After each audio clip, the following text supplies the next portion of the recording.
Welcome to Diwakar physics. चलिए इस video में हम वर्क एनर्जी पावर के कुछ न्यूमेरिकल सॉल्व कर लेते हैं, तो जो कि बोर्ड के लिए बहुत ही इम्पोर्टेंट है। तो सबसे पहले जो फार्मूला है वो वर्क डन का, तो वर्क डन का फार्मूला है W = F × S cos theta, ये जनरल फार्मूला है। तो अब इसमें थीटा बेस्ड क्वेश्चन शायद नहीं आएगा, लेकिन आपको प्रैक्टिस करना है, क्योंकि स्टैंडर्ड एंगल दे सकता है 30 डिग्री, 60 डिग्री, 0 डिग्री, 90 डिग्री, तो इसलिए आप याद करके जाइए, है ना।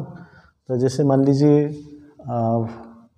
फोर्स दिया है ना 20 न्यूटन और डिस्प्लेसमेंट है 5 मीटर, 20 न्यूटन 5 मीटर और थीटा 60 डिग्री है, तो cos 60 डिग्री। क्योंकि फिजिक्स एग्ज़ाम में टेबल नहीं दिया जाता है, तो हो सकता है इंट्रोड्यूस करें, टेबल दे दे, तो दूसरा एंगल भी दे दे, तो आपको टेबल देखने आना चाहिए कॉस का। तो बाकी सब इजी है, मल्टीप्लिकेशन है ना। 100 × cos 60 हाफ होता है, तो 0 डिग्री, 30 डिग्री, 45, 60 डिग्री, 90 डिग्री का वैल्यू अच्छे से साइन थीटा कॉस थीटा याद करके जाना है, और मैथ्स के लिए भी आपको यूज़ होगा। तो ये 50 जूल वर्क हो गया, ठीक है। अभी मान लीजिए वर्क डन, यही फोर्स यदि 20 न्यूटन और 5 मीटर और 30 डिग्री में लगता है, cos 30, तो क्या हो जाएगा, 100 × cos 30 का वैल्यू क्या होता है, √3/2, है ना। तो ये 50 √3, तो 50 × 1.732, तो इसका हो जाएगा 0, 0, 15, 16, 20, 35, 36 और 5 × 1, 5, 8, तो 86.60, तो ये हो जाएगा। तो देखिए 60 डिग्री में ज़्यादा एनर्जी है, तो ऐसा क्वेश्चन पूछ सकता है कि the angle between force and displacement changes from 30 degree to 60 degree, so what will be the energy. तो चेंज होगा, कम होगा, ज़्यादा होगा, तो ऐसा क्वेश्चन हो सकता है और मैथमेटिकली पूछेगा। तो आपको याद रखना है कि cos 0 1 होता है, मैक्सिमम होता है cos 0, है ना, 0 में। तो F × S, मान लीजिए यही force, same displacement in the direction, तो इन द डायरेक्शन मतलब force and displacement same direction में है, तो 0 हो जाएगा, cos 0 1, तो ये 100 जूल हो गया। तो एनर्जी बढ़ रहा है, देखिए, तो एनर्जी 60, cos 60 में था 50, 30 में 86.6 और जो है 0 डिग्री में 100 जूल। तो एंगल बढ़ेगा तो वर्क कैसे चेंज होगा, तो वो भी पूछ सकता है, और एक्चुअल कैलकुलेशन भी पूछ सकता है। तो सिंपल फार्मूला है, तो याद रखना, ठीक है। और कभी कभी जैसे ये सर्कल है, सर्कल बेस्ड क्वेश्चन दे सकता है। तो जैसे यहाँ से यहाँ तक आया तो कितना वर्क हुआ, तो हमें क्या लेना है, डिस्प्लेसमेंट लेना है, फोर्स × डिस्प्लेसमेंट। तो फोर्स दिया रहेगा और डिस्प्लेसमेंट ये डायमीटर हो गया, है ना, तो डायमीटर लेना है, ये नहीं लेना है, सर्कमफ्रेंस का हाफ नहीं लेना है, तो ये डायमीटर लेना है, यहाँ से लेकर यहाँ तक जाने के लिए कितना वर्क करेगा। तो ये याद रखिए, ये सब कुछ फोर्स क्या है, डिस्प्लेसमेंट क्या है, एस क्या है, थीटा क्या है, ये अच्छे से समझना है। तो इसी के बेस में कुछ टिपिकल क्वेश्चन बना के दे सकता है, ठीक है। तो अब ये कंप्लीट सर्कल करेगा, है ना, तो कंप्लीट सर्कल करेगा तो कितना वर्क होगा, 0 होगा, क्योंकि डिस्प्लेसमेंट 0 हो जाएगा। और यदि कंप्लीट सर्कल में 0 है तो हाफ सर्कल में कितना होगा, तो 0/2 नहीं होगा, है ना, क्योंकि यहाँ तो कुछ डिस्प्लेसमेंट हो रहा है, तो ये डिस्प्लेसमेंट डायमीटर लेके करना है, तो दिया रहेगा। तो ये सब कुछ टेक्निकल पॉइंट्स है, तो ये सब इस फॉर्मूले में आ सकता है, तो आपको याद रखना है, ठीक है, कॉस थीटा। लेकिन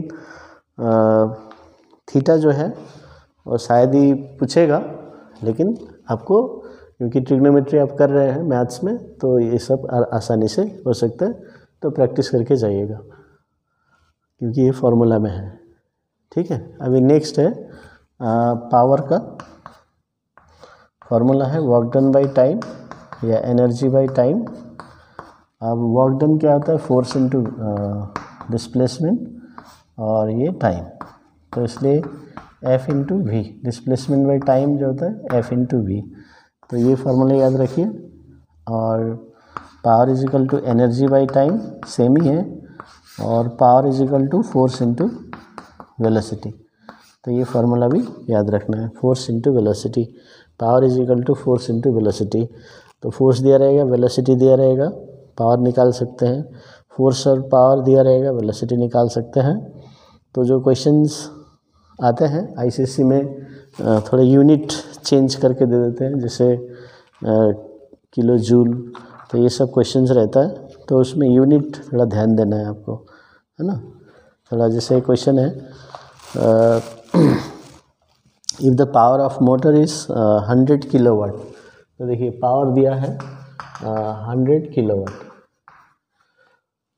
और at what speed can it raise a load of 50,000 newton, तो एट व्हाट स्पीड, तो स्पीड पता करना है, और लोड दिया है यानी कि फोर्स दिया है 50,000 न्यूटन। तो ये 2017 का क्वेश्चन है, ठीक है। तो ये फार्मूला से हो जाएगा। तो V क्या हो जाएगा, V is equal to P/F। तो कभी कभी एग्ज़ाम में क्या होता है ना, कभी बच्चे लोग F/P लिख देते हैं, है ना, तो थोड़ा कन्फ्यूजन होता है। तो इजी फार्मूला है, कैजुअली पढ़ के जाते हैं, तो F/P लिख देते हैं, तो रॉन्ग हो जाएगा। तो जो बेसिक फार्मूला उसको याद रखिए, और आप चाहे तो ये फार्मूला जो बेसिक है P is equal to F/V, इसको सब्जेक्ट चेंज किए बिना आप इसको भी यूज कर सकते हैं, है ना। तो इसको भी, लेकिन ऐसा जो डायरेक्ट सब्जेक्ट बनाते हैं तो मिस्टेक नहीं होना चाहिए आपसे। ये भी सही है, जैसे पावर मैंने पुट कर दिया, फोर्स दिया है, फोर्स पुट कर दिया, लेकिन ये देख रहे हैं यहाँ पर किलोवाट है, जो कि स्टूडेंट्स लोग थोड़ा इसको नेगलेक्ट कर देते हैं। 100 दिया है, पावर दिया है, फोर्स दिया है, कितना इजी आ गया क्वेश्चन, तो ये किलो, सो 100 इंटू 1000 किलोवाट, सॉरी वाट, ये वाट हो जाएगा। तो ये नेसेसरीली करना है, ठीक है। तो क्या हो जाएगा, पावर 100,000 बाई 50,000, तो देखिए कितना आसान है। सो 2 मीटर पर सेकेंड, अभी वेलोसिटी का यूनिट है मीटर पर सेकेंड, और हम एसआई यूनिट ले रहे हैं, तो क्या करना है, ये मीटर पर सेकेंड लिखना। अब आप चाहे तो ये फार्मूला आपने याद करके किया है, और इसमें डाउट हो रहा है F/P होगा, P/F होगा, तो ये वेरी कॉमन एग्जांपल है, तो ये फार्मूला भी यूज़ कर सकते हैं। तो जहाँ जहाँ वैल्यूज़ दिए हैं उसको पुट कर दीजिए, जैसे P दिया है is equal to F 50,000 into velocity, velocity मालूम नहीं, फिर सिंपल सॉल्व कर दीजिए, V को यहाँ रखिए, 50 यहाँ मल्टीप्लाई है, ये डिवाइड हो जाएगा। तो क्लास 10 को बताने का ज़रूरत नहीं है ये सब बातें, लेकिन ये इसी में मिस्टेक होता है और मार्क्स कट जाता है। तो देखिए सेम आंसर आएगा, सो 2 मीटर पर सेकेंड। तो फिजिक्स में यूनिट चेंज करना बहुत ज़रूरी है, सेम सिस्टम, और आंसर में भी यूनिट लिखना बहुत ज़रूरी है। यदि आपने 2 निकाल के छोड़ दिया, इसमें 1 मार्क्स चले जाएगा, आपका सब कुछ ठीक है, 2 मार्क्स का क्वेश्चन है, लेकिन आपको 1 मार्क्स ही मिलेगा क्योंकि आपने रॉन्ग यूनिट या कोई यूनिट नहीं लिखा। तो यूनिट लिखना मत भूलिए। तो कभी कभी यूनिट गलत लिखते हैं, तो तरीका कैसे सही लिखें, हम निकाल के आ रहे हैं वेलोसिटी, वेलोसिटी स्पीड का यूनिट क्या है, मीटर पर सेकेंड और सेंटीमीटर पर सेकेंड। हम किस यूनिट में डील कर रहे हैं, ऐसा यूनिट में, तो एम मीटर पर सेकेंड हो। तो सिंपल तरीके से लास्ट तक सही होना चाहिए, नहीं तो मार्क्स कट जाएगा। तो ये पावर का फॉर्मूला है। अभी पावर का फॉर्मूला, अभी ये वर्क डन बाई टाइम है, एनर्जी बाई टाइम है। तो यहाँ पर और एक जो ग्रेविटेशनल पोटेंशियल एनर्जी है ना, वर्क डन mgh। तो ये फार्मूला बेस्ड भी क्वेश्चन आते हैं। तो ये क्या होता है, जैसे समथिंग इज लिफ्टेड, कभी ऊपर कुछ ले गया, ठीक है, तो water is lifted by water pump, है ना, और लोड इज लिफ्टेड इतना हाइट तक, तो कितना एनर्जी लगा, कितना वर्क डन हुआ, कितना पावर हुआ। तो ये क्वेश्चन बहुत ही इम्पोर्टेंट है। तो उस केस में क्या करना है आपको, वर्क डन के लिए mgh, क्योंकि समथिंग इज रेज्ड तो पोटेंशियल एनर्जी गेन कर रहा है due to that work done. So whatever potential energy is gained is due to that work done, तो work done is equal to mgh हो जाएगा। और power का यदि हम लिखेंगे W/T, तो इसका रेडीमेड फॉर्मूला हो जाता है mgh/T। तो m है मास, g है acceleration due to gravity, h है हाइट, कितना हाइट उठाया, और t है टाइम। तो ये भी आपको यूज होगा। तो क्वेश्चन है इस तरह से,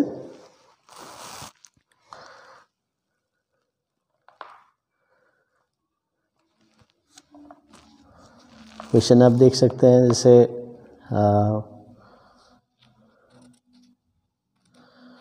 a boy weighing 40 kgf climbs up a stair of 30 steps, each 20 centimeter high in 4 minutes, and a girl weighing 30 kgf does the same in 3 minutes.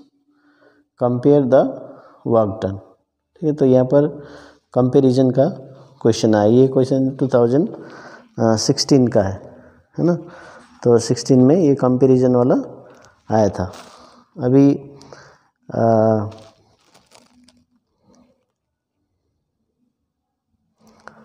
और 2000 में भी आया है ऐसा क्वेश्चन। तो पहले मैं ये वाला सॉल्व कर देता हूँ, तो आप ध्यान दीजिए। तो कंपैरिजन टाइप के बहुत सारे क्वेश्चंस अभी आते हैं, हर एक टॉपिक पे कंपैरिजन टाइप, हर एक चैप्टर से ऐसा comparison type question, numerical question आ रहे हैं, तो प्रैक्टिस कर लीजिए। अभी मान लीजिए इस क्वेश्चन को मैं ये वाला फार्मूला लगा के समझा देता हूँ। जैसे a boy weighing 40 kgf climbs of the stair of 30 steps each 20 centimetre high in 4 minute. ठीक है, मान लीजिए ये खाली मैं बॉय का निकालता हूँ। तो इसमें मास कितना दिया हुआ है, तो ध्यान दीजिए ये 40 kgf है, 40 kgf। तो ये kgf दिया रहता है, कभी kg दिया रहता है। तो याद रखना है कि 1 kgf मतलब होता है 10 न्यूटन या 9.8 न्यूटन, जो g का वैल्यू दिया रहेगा। तो यूजुअली 10 ही दिया रहता है, तो आप निकाल सकते हैं ये क्या मास है। हाँ, ये मास नहीं है, ये वेट है। तो इसका मतलब आप लिख सकते हैं वेट, या आप लिख सकते हैं mass is equal to F हटा दीजिए, क्योंकि जो 1 kg मास होता है ना, तो इसी का वेट को 1 kg एफ बोलते हैं। यदि 1 kg एफ है तो मास 1 kg, 2 kg एफ है तो मास 2 kg, 40 kg फोर्स है, kg एफ फोर्स है, तो मास 40 kg, तो डायरेक्ट ले सकते हैं। ठीक है, तो ये एक तरीका है, इसमें मिस्टेक मत कीजिए। और यदि आप ऐसा ले सकते हैं, वेट दिया हुआ, अ बॉय वेइंग 40 kg, तो वेट दे दिया 40 × 10, 1 kgf होता है 10 न्यूटन, तो ये हो गया 400 न्यूटन, ये वेट निकल गया। अब वेट का क्या होता है, mg होगा, weight is equal to mg। इसका मतलब ये जो mg होता है ना, ये वेट होता है, तो इसका मतलब इसका पूरा वैल्यू दे दिया है। तो इस दोनों तरीके से आप सोचिए, इसको ध्यान से देखिए। आप इसमें यूजुअली मिस्टेक करते हैं, कभी kgf है तो कभी कभी बच्चे न्यूटन में दिया है वेट को, फिर उसको जी का वैल्यू फिर से पुट कर देते हैं। ऑलरेडी ये वेट में जी का वैल्यू इंक्लूडेड न्यूटन में, ठीक है, तो ये मिस्टेक मत करना। तो मास इंटू जी एक साथ दिया है 400, ये एक तरीके से। और इस तरह से दिया सोचना चाहते हैं, अच्छा 40 kgf है तो मास 40 kg होगा, याद रख लीजिए। 20 kgf है तो मास 20 kg होगा, मास 20 kg है तो वेट होगा 20 kgf। तो kgf और मास में kg में वैल्यू सेम रहता है। तो मैंने यहाँ पर यदि मैं इसको मास लेके करना चाहता हूँ तो मास का मैं 40 पुट करूँगा, फिर मुझे जी का वैल्यू पुट करना पड़ेगा 10, तो 400 आ गया। तो m इंटू जी 400, जैसे भी है ऐसे करिए 400, ऐसे करिए 400। लेकिन जब वेट निकाल लिया है 400 न्यूटन तो दोबारा इसको जी मत पुट कीजिए। इसका मतलब आप जी 2 बार ले रहे हैं तो मिस्टेक हो जाएगा। अभी हाइट कितना हाइट दिया है, तो हाइट दिया है 30 steps 20 centimetre height, each 20 centimetre height. तो एक का 20 सेंटीमीटर है और ये 30 स्टेप्स है, तो हाइट कितना होगा 20 इंटू 30 तो 600। देखिए ये 20 सेंटीमीटर दिया है तो ये सेंटीमीटर में होगा, ये न्यूटन में ले रहे हैं तो इसको कन्वर्ट करना है। तो 600 बाई 100 मीटर। तो देखिए यूनिट बेस्ड क्वेश्चन है, इस तरह से हमेशा फॉलो करना। तो ये 6 मीटर। टाइम कितना है,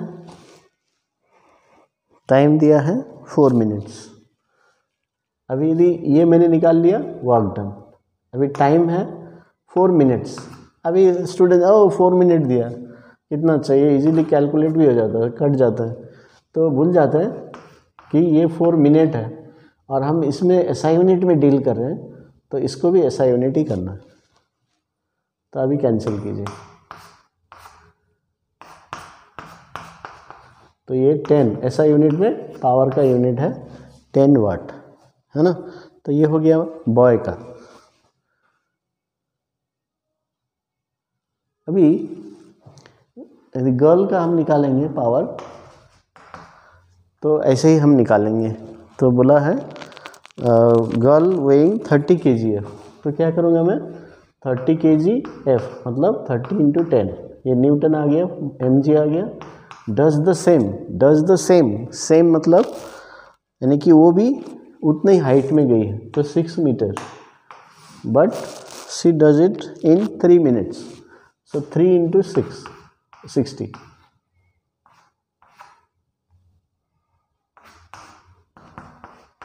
तो ये भी 10 वाट हो रहा है ना, 10 वाट हो रहा है। तो अभी रेशियो क्या होगा,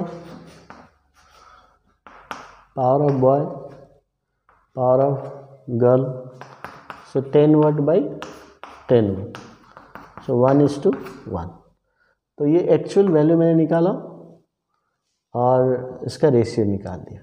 तो ये होता है when something is going up, lifted, water pump का क्वेश्चन है, water is lifted to the tank, तो ये सब इसमें से आएगा। तो और एक चीज़ याद रखिएगा, कभी कभी वाटर का वॉल्यूम 50 लीटर दिया है तो इसका मास 50 kg ले लीजिए, क्योंकि डेंसिटी 1000 kg पर मीटर क्यूब होता है, 1000 kg पर लीटर।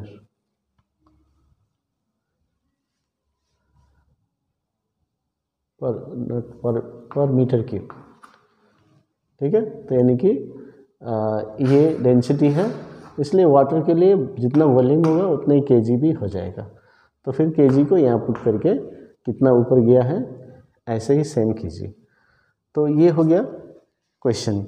अभी कंपैरिजन करना है, तो ये 2016 का क्वेश्चन है। तो compare the work done bye them. तो कंपेयर द वर्क डन कैसे करेंगे, तो मैंने यहाँ पर क्या सिखाया, तो आप ध्यान दीजिए। मैंने इंडिविजुअली बॉय का और गर्ल का पावर निकाला और डिवाइड कर दिया, ये फार्मूला समझाने के लिए, है ना।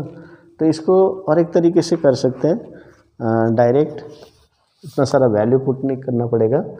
तो मैं पहले बता देता हूँ, work done bye boy by work done bye girl. तो ये फर्स्ट क्वेश्चन है, ये सेकंड क्वेश्चन था। अभी आपको सिचुएशन समझ में आ गया है ना। कंपेयर द वर्क डन, तो कंपेयर करना है किसको, वर्क को।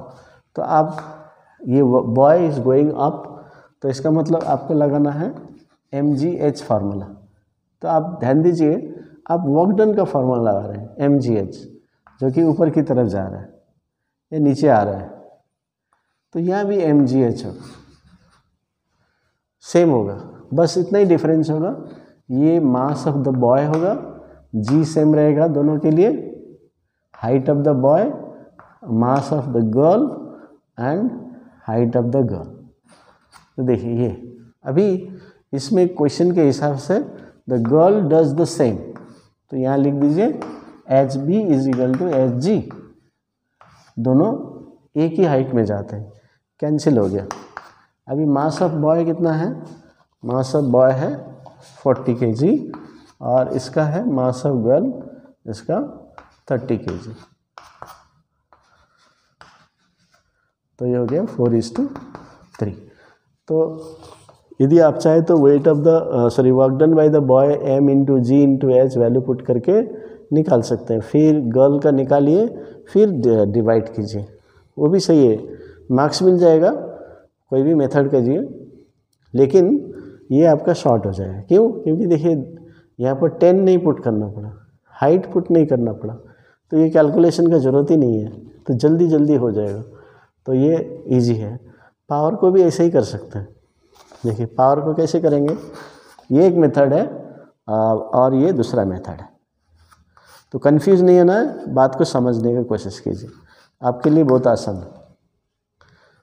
तो work done boy divided by time of boy, तो मैंने कौन सा फॉर्मूला लगाया, power is equal to work done by time.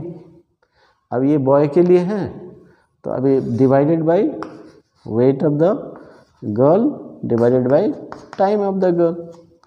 तो अब इसको क्या कैसे हम करेंगे, WB by TB into TG by WG। तो ये आपको उल्टा लिखना पड़ता है, रेसिप्रोकल डिवाइड में है, इंटू करके रेसिप्रोकल लिखें। अभी हमने फर्स्ट वाला क्या निकाला है, WB बाई WG। देखिए अब इसको चाहे तो और अच्छे से, WG नीचे आ गया, इसको यहाँ लिखिए, एक ही टर्म्स, TG ऊपर में है, TB नीचे। ये तो WB बाई WG हमने ऑलरेडी निकाले हैं 4/3 इंटू TG कितना है, time of the girl, time of the girl है 3 मिनट और टाइम ऑफ द बॉय है 4। देखिए अभी कैंसिल कर दीजिए, तो देखिए 1:1 आ गया, तो सेम आंसर आया। तो आपको ये एक सॉल्यूशन है, ये एक सॉल्यूशन है, तो कौन सा जो इजी लगता है वही फॉलो कीजिए। आपको जो इजी लग रहा है, आप कॉन्फिडेंस है कि ये मैं कर पाऊँगा, कर पाऊँगी, तो वो फॉलो कीजिए। लेकिन ऐसे तरीके होते हैं जो जल्दी जल्दी सॉल्व किया जा सकता है। तो ये हो गया रेशियो वाला क्वेश्चन और रेजिंग समथिंग है ना, ऊपर ले जाने का जो हाइट में, तो ये हो गया है क्वेश्चन। तो इस तरह का आप फॉलो कर सकते हैं मेथड। चलिए आगे बढ़ेंगे हम लोग और दूसरे फॉर्मूले के बेस्ड में हम क्वेश्चन करेंगे।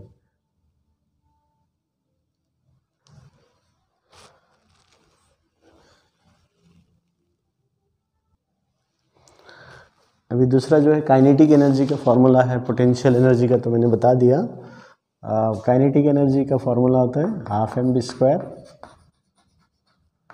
और वर्क एनर्जी प्रिंसिपल का हो गया 12mv² minus 12mv², change in kinetic energy. तो इसके बेस्ड में अभी काइनेटिक एनर्जी है ना, जैसे इसका भी कंपैरिजन बेस्ड क्वेश्चन आता है, जैसे वेलोसिटी डबल हो गया, मास हाफ हो गया, वेलोसिटी डबल हो गया, तो क्या चेंज होगा, तो ये क्वेश्चन आते हैं। फिर इस बेस में वर्क एनर्जी प्रिंसिपल में क्वेश्चन आता है, जैसे 2013 का आप क्वेश्चन देख सकते हैं। तो यहाँ पर इस तरह से है, a force is applied on a body of mass 20 kg। तो फोर्स दिया है,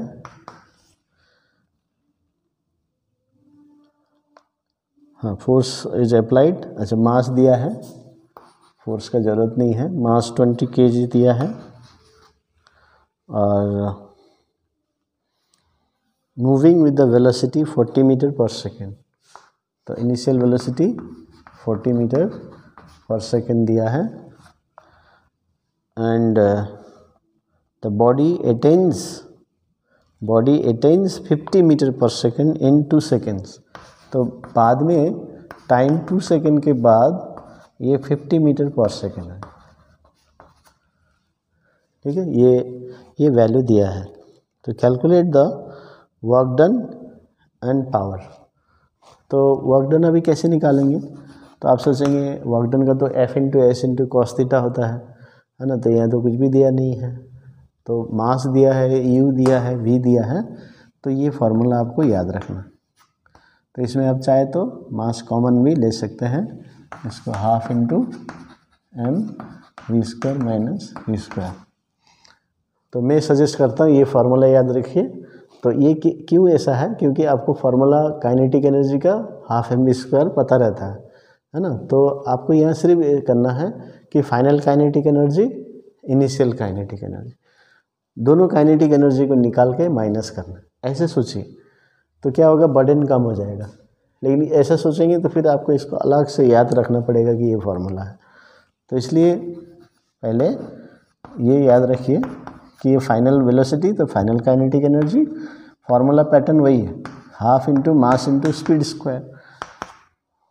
फिर आप उसके बाद मास कॉमन ले सकते हैं, नहीं भी ले सकते हैं, ज़रूरत नहीं है, आप सॉल्व करते जाइए। देखिए मास दिया है 20, velocity square 50 square minus 40 square, तो 10। आप इसको 2500 माइनस 1600, ये हो गया 900, तो 9000 जूल वर्क हो गया, 9000 जूल।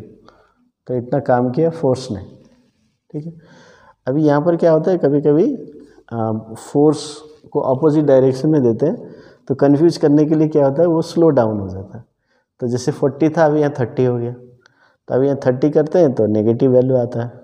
तो हमें क्या चाहिए, चेंज चाहिए। तो आप इसको उल्टा भी लिख सकते हैं, half m u square minus half m v square. जो बड़ा है उसको पहले लिख दीजिएगा, बस इतना ही है। क्योंकि work done is scalar quantity, तो इसमें साइन का ज़रूरत नहीं है। हमको यहाँ चाहिए चेंज। यदि इनिशियल का पहले ज़्यादा है तो ये आगे लिख सकते हैं, कोई दिक्कत नहीं है। तो ये ध्यान रखिएगा। अभी पावर, तो power is equal to work done by time. तो कितना पावर डेवलप्ड हुआ, तो ये वर्क डन किया 9000 बाई 2।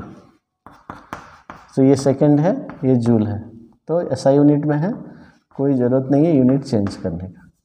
तो जूल पर सेकंड या वाट लिख दीजिए। तो ये हो गया वर्क एनर्जी थ्योरम से जो क्वेश्चन है। तो इसी तरह आपको इसमें और भी क्या दिया जा सकता है।